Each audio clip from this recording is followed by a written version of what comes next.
Alors, bienvenue tout le monde So en welcome cette everyone troisième dans une série de to quatre this third in a webinaires series of 4 webinars. Thank you for being with us Un today. gros merci A big aussi thank à Jim you Couture also qui est to pour son Jim travail Couture for d'interprétation his work as et an les autres dans interpreter notre équipe, today, and Paul other people Gregory de among our Nature team, Paul Canada, Gregory from Nature Adam Canada, Cheeseman Adam de Cheeseman Nature New from Brunswick, Nature NB, Nat Gauguin, notre Nat Gauguin, technicien our aujourd'hui et employé du RND, et technical tous nos aid, employee intervenants of qui sont the ici. networks, and all the people Merci participating également today. Thank you en also fiducie pour to the l'environnement du New Brunswick Nouveau-Brunswick qui rend Environmental cet Trust Fund, événement possible. which made this event possible. For those who do not know where I work, the New Brunswick Environmental Network was established in 1991 and is a communication network that links together some 100 nonprofit environmental organizations in the province. Why is the NBEN working on nature-based climate solutions? It helps us promote our member organizations and their work, especially watershed associations and citizen groups.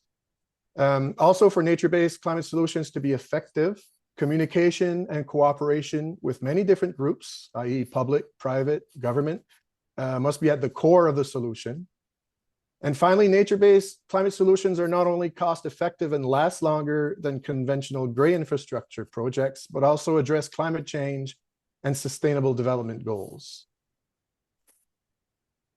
From the beginning of the planning of this web series, we wanted to provide a structured and informative sessions that will help equip participants with the knowledge and tools needed to successfully incorporate nature-based solutions into their communities.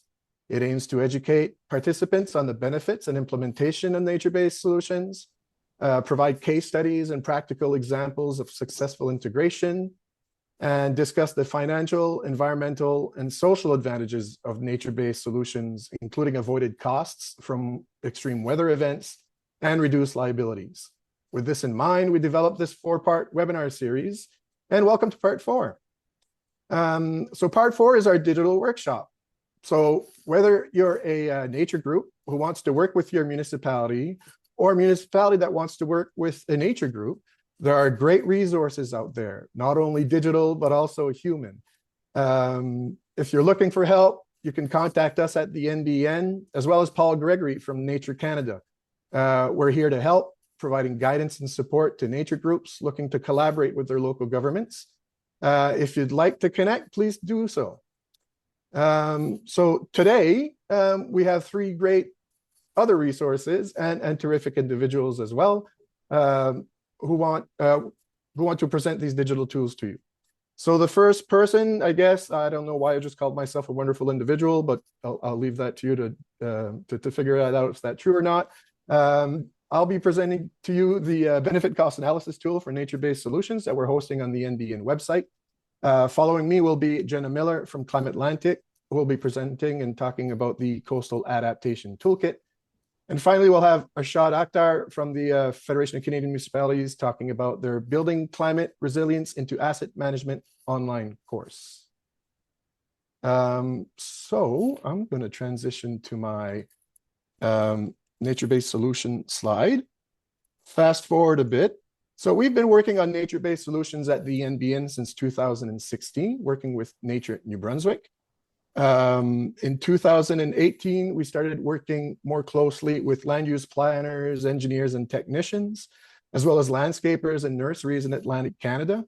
This work led us to develop a community of practice website and a case study map and many different types of trainings and outreach activities. In 2021, we shifted towards working with municipalities a lot closer as we develop new resources to engage with them and help them implement nature-based climate solutions. A spin-off with that was the creation of the benefit cost analysis tool, which was launched in 2024. So what the tool does, is it compares a gray infrastructure project to its green alternative and generates a benefit cost analysis, benefit cost ratio. It's quite a data-driven task, but it helps support, I guess, the promotion of nature-based solutions, and also is a wonderful educational tool because you get to know all the advantages and benefits that green solutions can bring that are often not present in conventional gray infrastructure projects. So the BCA tool helps identify the direct and indirect contributions of nature-based solutions, such as the monetary valuation of ecosystem services, as well as the other benefits mentioned. The website, hopefully it'll be pasted in the chat now. That's where the BCA tool is hosted. If you navigate yourself through the resource section, you can find the tool there, as well as supporting implementation, a utilization guide, and others information. So the BCA tool was developed by Green Analytics. And what it does, it puts together 3 databases. The one on the monetary value of nature-based solutions, the benefits of nature-based solutions, the cost to implement nature-based solutions, and then finally a third database with the cost of gray infrastructure. They then developed an overarching process of decision-making, and Panchroma, another partner of ours, adapted this framework process to an online interactive web tool. The process of the tool starts by identifying the type of nature-based solution you want to implement. Currently, the tool covers 5 such solutions. We have beach nourishment and sand dune restoration, oyster reef restoration, seagrass and seagrass meadow restoration, wetland and salt marsh restoration, and also naturalized stormwater ponds. This helps us address stormwater runoff and erosion, which are huge issues that we have to deal with.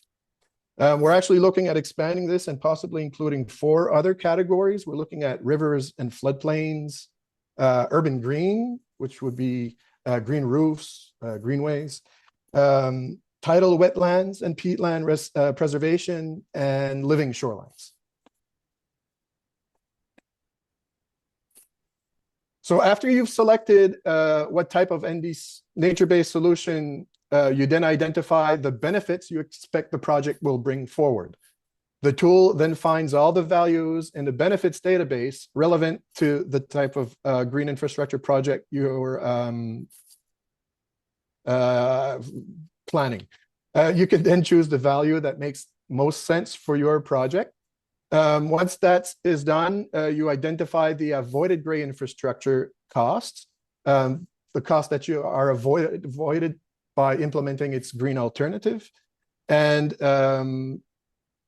yeah, those estimated savings in that calculation. So the rest of the process is identifying which costs apply to the project and either inputting your real cost data or again, selecting cost estimates from our databases. The results will provide you with a benefit cost ratio. If the results are greater than 1, the benefits outweigh the costs. So I'm going to go in a little bit more detail now and show you a little bit more of the types of questions that the tool is going to ask you before it can generate a benefit cost ratio. So the step 1 here, so before beginning a project assessment, the tool is going to gather information just like the name of the project, a brief description, what are the issues or hazards influencing the local, the project, why is it being sought, and what are the non-monetary benefits that can be derived from this project. There's a multitude of selections that you can choose from. So once that information is gathered, we will go in a little bit more detail in creating this analysis. You'll be asked to put in or select a discount rate, a time frame for the project, what nature-based climate solution category that you will be implementing, and here's the list of the anticipated benefits for this project. So this is a bunch just of ticking information. Discount rate, usually for a green infrastructure project, Treasury Board of Canada recommends 3%. This is most likely because it takes time for these natural assets to grow. If you think of a tree, it can take 60, 80 years to mature. So that's why the time frame of these projects are usually at the 50-year base for the analysis work. We also recommend that you do 3 analyses. One ideal, I guess, one more optimistic, and one more pessimistic. And then at the end, you can look at all 3 results and move forward with that. Hopefully that'll give you a better perspective of the numbers you're playing with and the the project that you're envisioning as well. So step 3, once the assessment questions have been filled out, the following series of questions will be asked for each selected benefit. So if you selected water quality improvement, artistic appeal, educational opportunities, all those 3 benefits, you will have to go through this set of questions to give more information and help quantify and generate a result. The tool then moves on to the avoided gray alternatives, the cost there.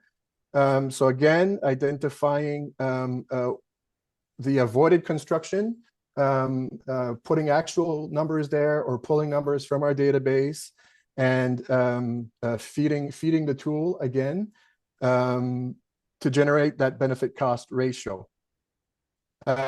Step 5 focuses on the costing of all this. So we want to know the capital expenditures, what amount of money you're going to be putting in to implement the nature-based solution, operating and maintenance costs as well. Usually those are the 2 costs that people go with, but of course the analysis can be much more in-depth, and you can put transaction costs in there, opportunity costs, the service costs. Let's say you have to purchase land to put something together. This is where that can be addressed. And this is the type of questions that will be asked for that step there. So at the end, after filling the information for the anticipated costs and the avoided gray infrastructure and quantifying the benefits, the results will be generated by the BCA tool. And this is an example of part of the information that will come out from the report after you go through the process. It's like I said, it's a very data-intensive exercise. We're actually looking at creating a simpler tool as well, where a lot of this work would be done in the background. So for people that are not well-versed in financial analysis, they won't have to do all this work. But nonetheless, it's proving to be a valuable tool. Most green infrastructure projects in this area have used this to kind of justify their existence and promote project proposals or put that in there to get funding to move ahead on such initiatives. I want to give you an example of what this type of analysis looks like. For those that were here on part 2, I'm going to be giving you a case example of the Kokang Marina, which Serge Larochelle presented. They're using the living shoreline approach and wastewater retention ponds and many other things that they've done there. So the 2 areas that you see on the map here, you can see the marina and how it looks towards the Atlantic Ocean. The buildings you see here with the red roofs were all lost during Fiona and past events as well. So it's really at the front of climate change. All the coastal communities in New Brunswick know what I'm talking about. So they had, they had a proposal moving forward to address this, where they would put in a new 100-meter long rock wall, hard infrastructure. The estimated cost for that was just over $160,000. So the counter proposal there was to look at a multi-solution approach, incorporating a living shoreline and wetland restoration project. The area covered by this property is roughly around 10 hectares, and the cost of the restoration projects was estimated at over $500,000 over 50 years. So this is the type of information they had going into the exercise before entering the information into the BCA tool. So once working with the BCA tool, they used these figures and then they identified the benefits that their solution would bring forward. Benefits like increased biodiversity, carbon sequestration, education and outreach, protection for coastal flooding, recreation and tourism, reduction of surface runoff and erosion, aesthetics and inspiration for outdoor and public art installations. So these are all benefits that the conventional infrastructure might not have presented to the community there. And again, the database helps you evaluate these benefits and puts a monetary value on those using other green infrastructure projects from around the world. We're also developing a contribution feature so we can start collecting local information to kind of add more precision into the benefit cost analysis ratio exercise. So yeah, stay tuned, and there's new features coming to the BCA tool. So entering all this information in the tool, they generated a benefit cost ratio of 7.5 to 1, which obviously is greater than 1. So in this case here, the benefits greatly outweighed the cost, and the Kukong Marina is off and running with beautiful green infrastructure projects. Just some pictures of those two areas. I marked in the beginning of the map, area 1 and 2. This is working with the existing rock wall and kind of hybridizing it or softening it, incorporating plants and shrubs in there. Photo 2 is where the riprap wall was supposed to be installed, but instead they're moving towards a more living shorelines approach, and it's been working quite well since, as for folks that participated in Serge's presentation. Here's some more pictures. So our next steps for our BCA tool, I did mention a few of them. We're going to be moving forward, hopefully, with developing a simpler version of the tool. We're also going to be developing a contribution feature where folks working on green solutions, green infrastructure projects can add information to our databases, so others can generate more precise results. We're going to be exploring more funding opportunities to expand the tool as well to all Atlantic provinces here. We're working closely with CLIMAtlantic and other partners in Wabanaki to address nature-based solutions. And as I also mentioned, we want to expand the scope of the tool to incorporate responses to other impacts of climate change, notably urban green and living shorelines. I think those can bring us a lot of momentum in addressing climate change through green infrastructure projects. So that's what I wanted to present today. Thank you for your attention. The link has been shared with you. It'll be shared with you again. Keep an eye on your inboxes too. If you have any other questions, you can send me an email. I'm guessing you all have my email address. We can work together on specific projects. We're here to help. So take advantage of that. That's it for me. So I'm going to be moving ahead now to Jenna. Jenna's going to be talking about the Coastal Adaptation Toolkit. And I can give my voice a little break. Thank you, Jenna. Thank you, everyone. Thanks, Charles. Yeah, so today, like Charles mentioned, I will be talking about CLIMAtlantic's Coastal Adaptation. If you could go to the next slide for me, please. Yeah, Jenna, maybe you can turn your video off. We're getting some hiccups on your audio. Yeah, sorry, everybody. I have a bad internet connection today. So I'm hoping that I'll turn my video off so that it won't use as much power, and hopefully my voice won't be interrupted too much. Yeah, so CLIMAtlantic's Coastal Adaptation Toolkit is available on our website under the Tools bracket along the top menu. It was publicly released in March of 2023, so we're coming up on our 2-year anniversary of that. And it's a project where we worked with quite a few partners. It was funded by ECCC, and we worked with St. Mary's University Transcoastal Adaptation Center for Nature-Based Solutions, as well as the Dalhousie University School of Planning and CBCL engineers. Within the Coastal Adaptation Toolkit, there are 2 different interactive tools, as well as 3 guidance documents. Can you go to the next slide, please? So the two different dynamic online tools, the main coastal adaptation tool is designed for communities. Um, this takes into account land use planning options, as well as engineered and nature-based approaches that communities can take to reduce erosion and flooding risks in their communities. Um, so the main way that the tool works, it's a dynamic questionnaire in which some of your answers to different questions will bring you to further questions, depending on how you answered. And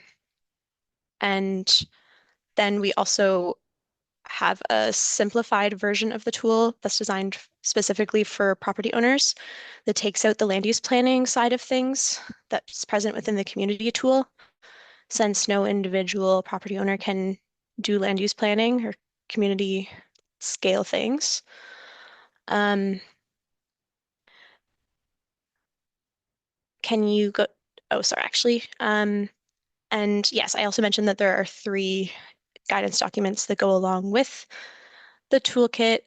So the first one is all about coastal adaptation in Atlantic Canada.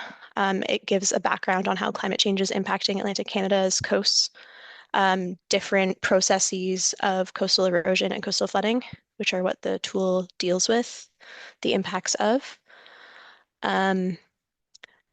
and different adaptation approaches and how they can be utilized in tandem. The second guidance document is all about land use planning in Atlantic Canada. It gives a background on each of the 4 provinces, as well as all of the different tools that are available or mentioned within the interactive tool. It gives background on all of those with case studies and examples of their use as well. And then similarly, the third guidance document covers all of the coastal intervention options, which are nature-based approaches and engineering options that exist within the 2 online tools, talking about how some might be used in connection with others when they work better together, and background on each of them, as well as case studies and examples of their use in Atlantic Canada. Next slide, please. So one of the main things to know when you are using one of the 2 dynamic online tools is that you need to be thinking about one specific site or location, which could be a full coastal property, or it might have to be a section of it or a specific location within your community that has a similar coastal environment. So some of the questions, I will come to those in a minute, but some of the questions that it asks will be about the different types of coastal environments that exist and protection structures, if there are any engineered protection structures or things like that.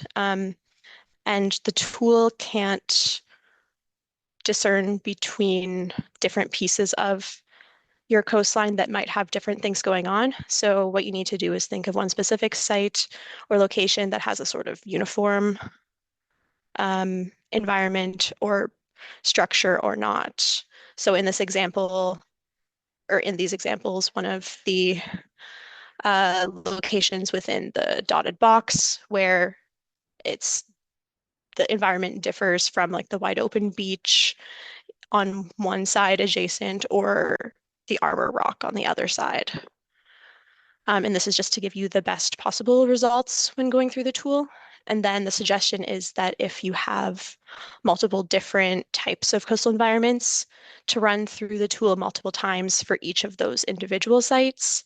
And within the list of options available to you at the end, some will have an asterisk next to them. if they are something that could be more widely applicable across multiple sites. Next slide, please. So just to give you a quick run through about things that you need to know in order to fill out the coastal adaptation tool. The first question will be what province you're located within and what type of community you're located within. This is especially important for the main communities tool and the different land use planning options that are available to you. Because if you're in a rural area that's unincorporated, the options will differ than if you're in a large city, for example. And most of us being located within New Brunswick, one of the engineered solutions groins are not legal within New Brunswick. So those are immediately taken out of consideration, for example. On the main community tool, you're also asked about types of plans or planning tools that are already in use in your community and who has planning authority. So do you have a coastal adaptation plan? Do you have a shoreline management plan? Do you have an asset management plan already in existence? And if not, those things are taken into consideration in the responses that you get. Also, one of the more difficult questions for you to answer would be how long you have to adapt to the flooding and or erosion issues that you're facing. This is probably one of the, I would say, most difficult questions for you to answer because you're most likely going to want to say, oh, well, I don't know when the next storm is going to hit and I'm going to be impacted. So I want to adapt as fast as possible. But the reason that we have this question in the tool is to deal with some of the really big land use planning options or really large scale engineering, hard engineering options, or even some of the nature-based approaches where it takes them time to grow. So if you need something to be in place now, they might not be the best solution because they might take a few years to get in place. And also, one thing that you can see in the image in this, it's probably not great resolution, but it's an example of how we've tried to make the tool as user-friendly as possible. So when we're asking questions, for a lot of things, we tried to include photo examples of what we're asking you about. And for example, with the types of land use plans and planning tools, we have a list of all of them at the bottom of the page with that question, with descriptions of them to try to help you understand what we're asking. Next slide, please. So other questions that you will be asked when filling out the tool. It is designed to help deal with erosion and or flooding issues. So you'll be asked first if you're dealing with erosion or flooding or both. And then you'll be asked follow-up questions about the erosion or flooding that's happening. So is erosion happening to a protective structure that might exist there? Are there already natural features like dunes or a spit or engineered structures like riprap present in the site that you're describing? And are those things being damaged or eroded, or are they potentially causing damage to adjacent areas? This one is something that comes up in the property owner's version as well, where there's an added question about whether the features or engineered structures might be causing damage to your neighbor's properties, with a suggestion that, or what structures they might have on their property that might be impacting your property, with the suggestion to talk to your neighbors and work together on these issues. And whether erosion is happening in front of a structure, next to it, behind it, is flooding happening from storm surge? Is erosion happening at the base of a cliff? Is flooding happening more so from fresh water draining after big rainstorms? You're also asked what type of material or environment is present on the site. So is it hard rock like granite? Is it soft rock like sandstone? Is it a sandy beach? Is it a wetland? Is it a hard built environment like the Halifax waterfront, for example? Um, because that impacts the options that are available to you. Like you might not be able to plant vegetation and use some of our nature-based approaches on a hard granite surface where there's no topsoil to plant on. Another question is about sediment supply. This one is pretty much specifically for a couple of the nature-based approaches of beach nourishment and dune building, where they require a supply of sediment in order to be constructed. So the question is whether it's naturally available, like it might have just washed into the near shore during a storm, or it might be able to be trucked in or not. There's also a question about the slope of the site. So is it a really steep cliff? Is it a really flat beach or somewhere in between? And how exposed it is to waves. So is it wide open on the Atlantic Ocean, or is it in a relatively protected embayment somewhere where it doesn't get as big of waves?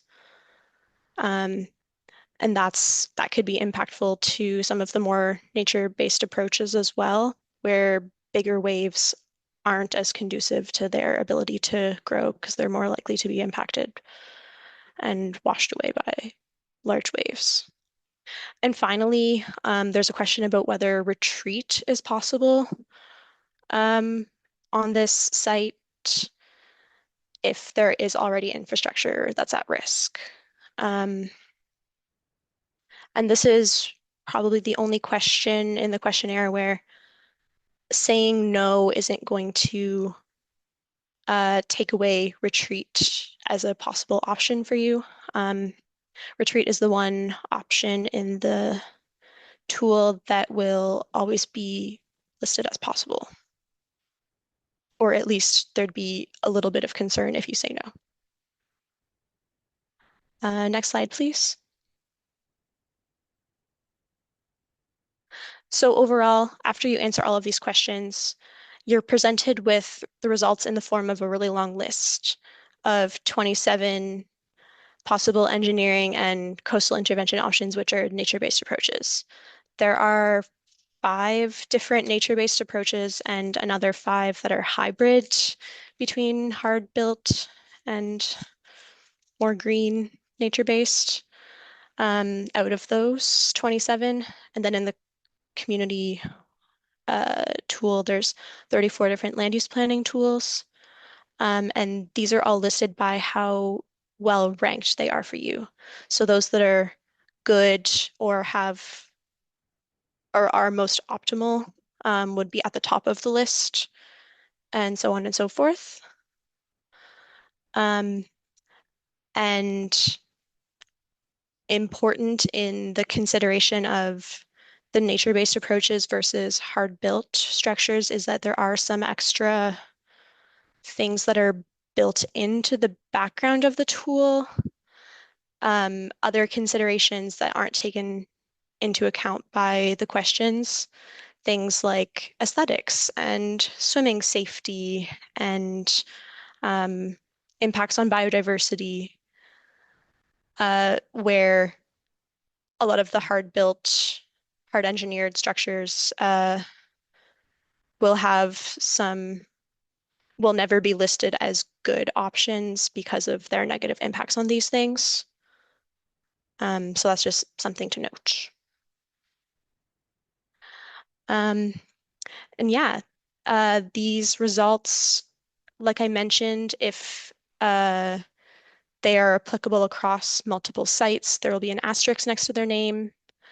And you can, from the results page, click on any one that you're interested in to get a kind of two-pager that are pulled from the guidance documents to learn more details about them, how they might be, how expensive they might be, or how difficult to put in place, what kind of specialists you might need to talk to.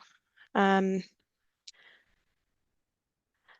this is all kind of assumed to be a first step in understanding your property or sites within your community, before you talk to professionals that can actually construct these things and give advice based on your exact site.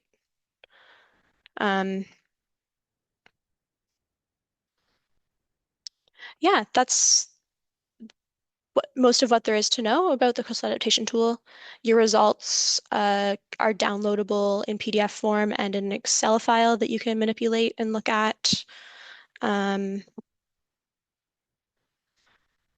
if you have any questions about the tool or any difficulty running through it, questions about your results, please feel free to reach out to me, or if you're in one of the other Atlantic provinces, some of the other provincial specialists.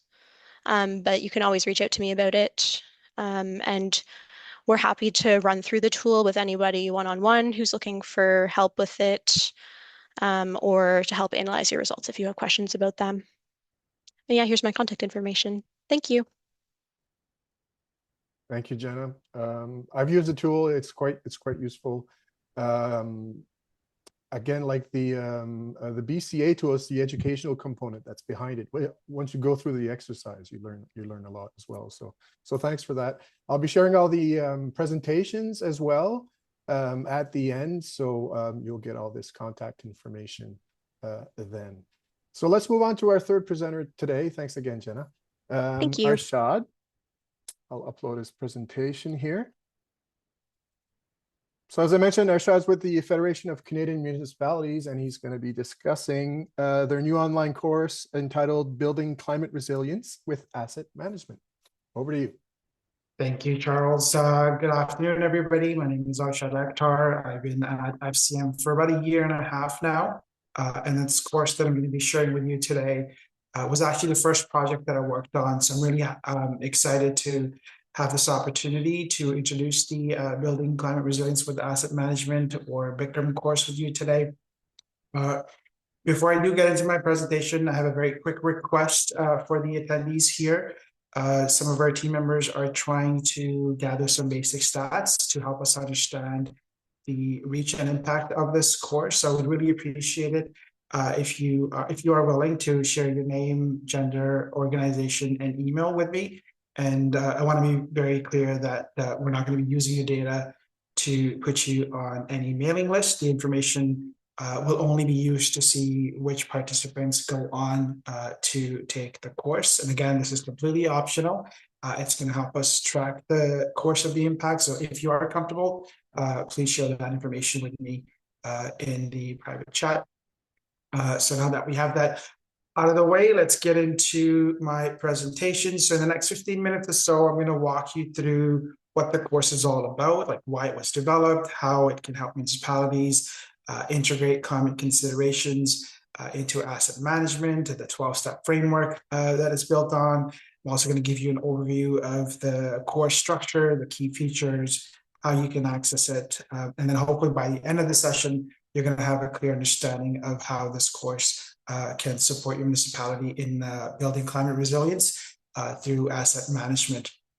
So before getting into the course, I want to take a step back and sort of share why this work is really important. We know that climate change is no longer a distant threat. It's already affecting our communities across Canada.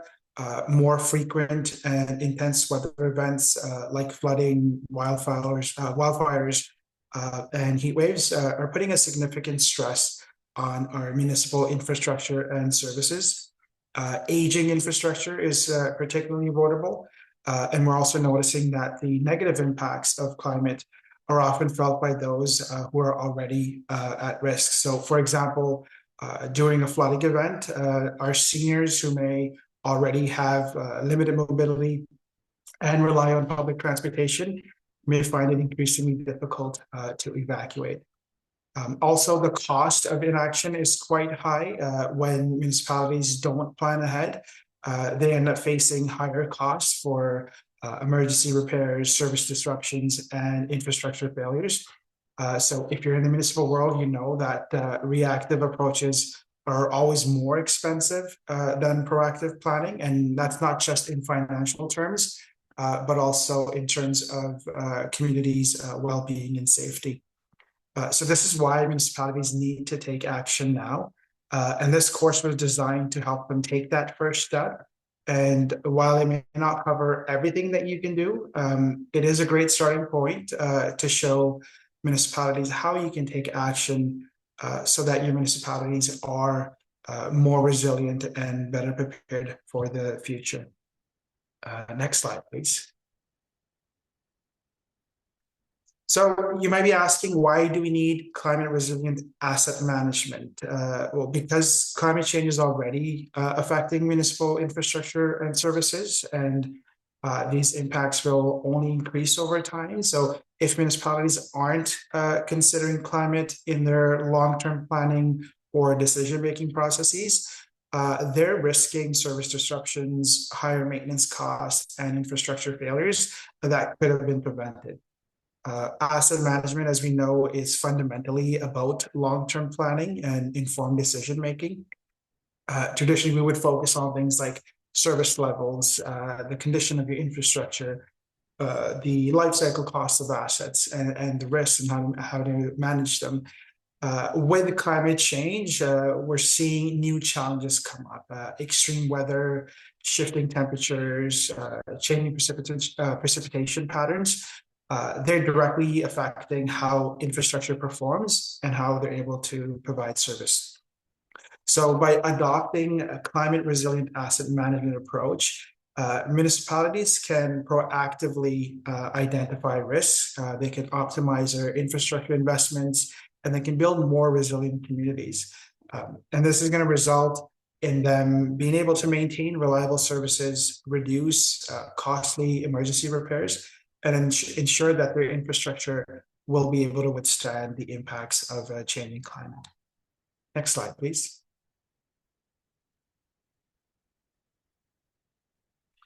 Okay, so let's talk about resilience and what that looks like. Being a resilient municipality isn't just about protecting your infrastructure. It's about ensuring the communities can continue to thrive despite climate challenges. So resilient means that when you have extreme weather events or long-term climate change shifts occur, that your municipality can maintain your essential services and minimize disruptions and also be able to recover more quickly. One of the best ways that somebody described resilience to me was that it's like being able to take a punch. So it's not about avoiding the challenges, but about having the strength to bounce back when they do come. So a truly resilient municipality doesn't just react to disasters as they happen. They're anticipating risk, they're planning ahead, and they're building the capacity to adapt. So this means that you're integrating climate considerations into your decision-making processes, you're strengthening your infrastructure, and you're ensuring that your municipal services are going to be reliable under changing conditions, even when the unexpected challenges come up. And it's also important to note that resilience isn't built in isolation. It requires collaboration across the organizational departments and your leadership. Municipal planners, engineers, emergency managers, the community stakeholders, they all have a role to play. And so by working together, municipalities can strengthen their ability to withstand climate impacts and create a more sustainable future for their residents. Next slide, please. Okay, so let's talk about the course itself. The Bikram course, it's an online self-paced learning opportunity. It's tailored specifically for local governments. Initially, it was offered as a synchronous course under the MSIP program from FCM, and we recently updated it as an asynchronous course under the MAN program. And although the MAN program ended in October of last year, the course is still available on our LMS. We've designed this course to help municipalities integrate climate considerations into their existing asset management practices, allowing them to be more proactive in addressing their climate risks.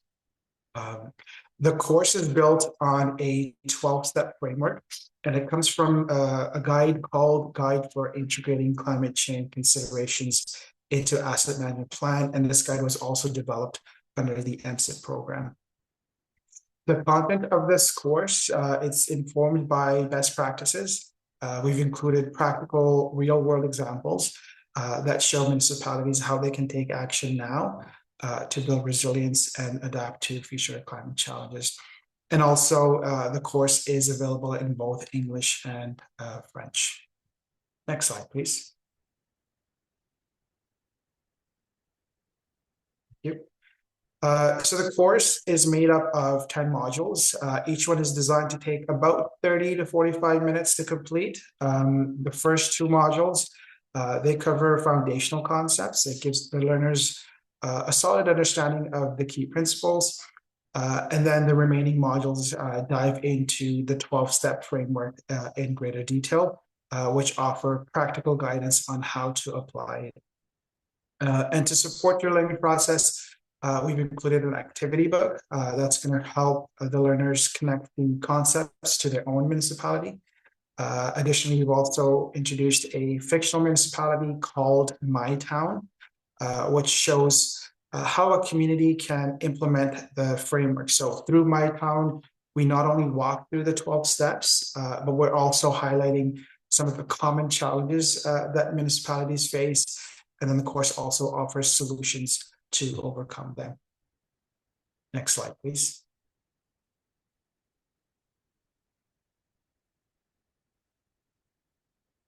Thank you. So this is the 12-step framework that is the backbone of the Bikram course. It's built around a 12-step process that's organized into 4 key phases: identification, assessment, prioritization, and management. The structured approach really helps municipalities integrate climate change considerations in a systematic way.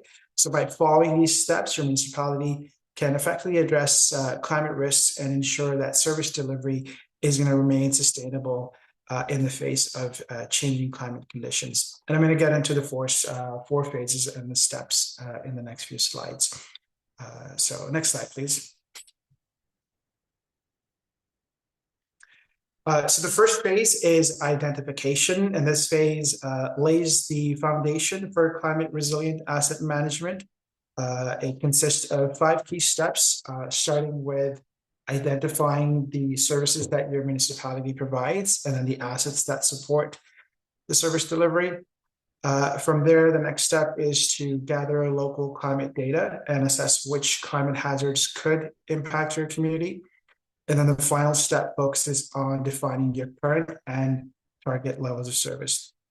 And to support your process here, the course does come with some templates to help you document this information, as well as links to reputable climate data sources that can assist your municipality in the assessment. Next slide, please. The phase 2 is called the assessment phase, and this is where a lot of the analysis takes place. This step includes 3 steps that will help municipalities take a deeper look at the service levels and the climate risks. So first, the municipalities must identify any gaps between the current and target service levels, and then they assess how climate change could affect those service levels over time. And then finally, they'll evaluate climate risks from multiple different perspectives to understand the potential impacts on their community. And to support this process, the course will include key templates and resources, including a dynamic Excel tool that we built, which helps municipalities identify potential risks to different service areas based on various climate hazards. So the tool contains a list of some common climate hazards that you're able to select from the list. And then you go on to select the service area that you're interested in from a drop-down list. And then you'll be presented with all of the potential impacts you might have on your assets and services. So together, these tools really make it easier to systematically assess your vulnerabilities and so that you can plan accordingly. Next slide, please.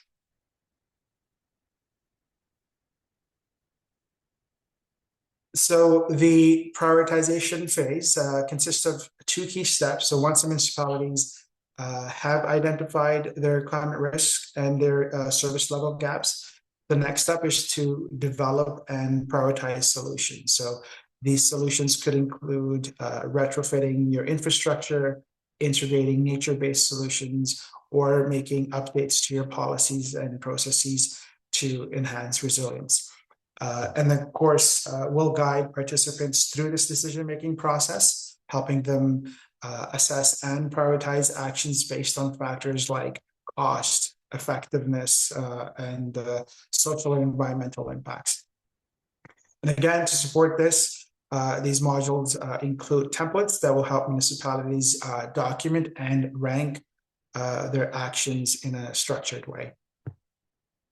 Next slide, please. And then the final phase is management. And this phase focuses on turning your plans and actions into, turning your plans into actions and to ensure that there's going to be ongoing progress. So this phase includes two key steps. The first one is about integrating your adaptation strategies or actions into your municipal asset management plans or processes. And the second one is really about fostering a culture of continuous improvement. And the course will provide you guidance on how municipalities can embed these actions into your long-term planning or decision-making processes, just to ensure that resilience efforts will remain effective and adaptive over time. So that's a very quick overview of the 12 steps and the 4 phases. Next, I want to talk about how this course could support you. So next slide, please.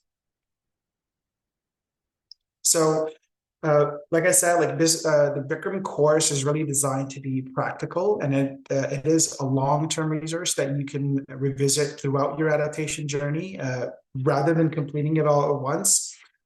Think of it as a guide that's going to support your municipality as you make progress through each step. And to help you along the way, we've included a variety of tools, resources, real-world examples at every step of the framework. And then at the end of each step, you'll also find a role-playing scenario, the My Town municipality, which is going to illustrate how a municipality might apply these concepts in practice. We spent a lot of time and effort into developing this course. We truly believe that it offers valuable insights to support your asset management and climate adaptation efforts. And best of all, it's completely free. So we do encourage you to dive in and start today. Next slide, please. So yeah, as I mentioned, the course is completely free, but you will have to register through FCM's Learning Management System, or LMS.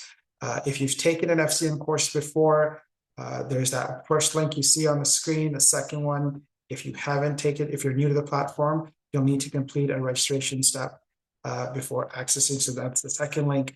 And the third link that we've provided is the link to the original 12-step framework guide. The guide's going to give you additional context and background on the framework that the course is built upon. And these links will be shared with you at the end of the webinar. That concludes my presentation. I want to thank you for your time and interest. I hope that you do register for the course and find value. That's all I had to share today. Thank you so much, and I'll hand it back to you, Charles.